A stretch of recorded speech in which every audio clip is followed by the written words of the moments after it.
السلام عليكم، ازيكم عاملين ايه؟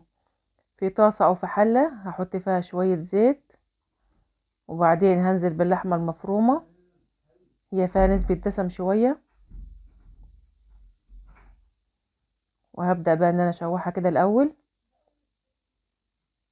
وبعد ما اتشوحت معايا وخدت لون زي ما انتوا شايفين كده، احط عليها معلقة صغيرة من الثوم المفروم.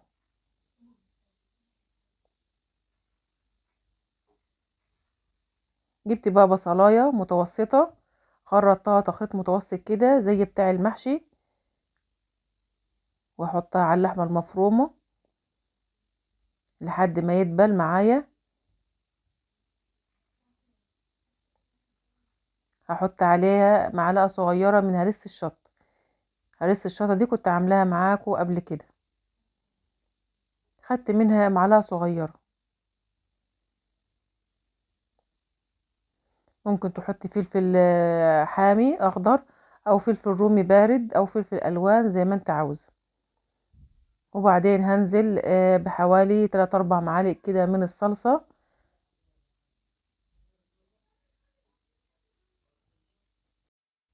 دي الصلصة دي برضو عاملاها في البيت. هشوحها كده مع اللحمة.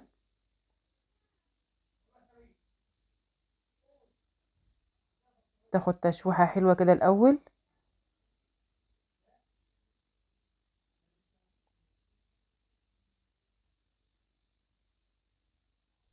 وبعدين هنزل بقى بالتوابل. احط فلفل اسود، واحط معلقة صغيرة من السبع بهارات، ورشة بسيطة من الكمون. وهقلبهم بقى كده مع التتبيلة.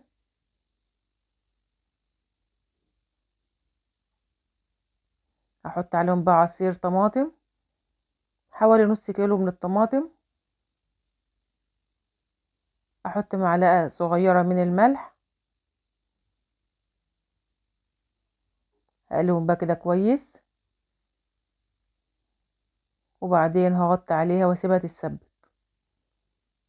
ما شاء الله بجد ريحتها تحفة حلوة قوي. تقليبها كده على طول. يا ريت لو انت اول مرة بتشوفي قناتي ومش مشتركة، تنوريني باشتراكك وتعملي لايك للفيديو ومشاركة مع اصحابك وحبايبي. معايا بقى دي مكرونة قلم سلقاها. ديت كان كيسين، الكيس 400 جرام. ممكن تعملي اي نوع مكرونة تاني، اي نوع مكرونة انت حباه تسلقيها. وباجي اسلق المكرونة بحط ملح بس ما بحط الزيت، لان لما بنحط الزيت مع المكرونة وهي بتتسلق بيعمل فاصل بين المكرونة والصلصة. قلبت بقى كل المكرونة كده، وبعدين هديت عليها حوالي 5 دقايق. شايفين شكلها بجد طعمها وريحتها تحفة. اكلة سريعة ما خدتش وقت منا خالص. طعمها بقى مقولكيش بجد في منتهى الجمال. عملت جنبها شوية سلطة خضرة كده حلوين. وممكن تعمليها بنفس الطريقة ديت من غير لحمة مفرومة. تعمليها بقطع فراخ، تقطعها صغير خالص مكعبات صغيرة جدا، وتعمليها بنفس الطريقة. هتبقى برضو حلوة جدا جدا.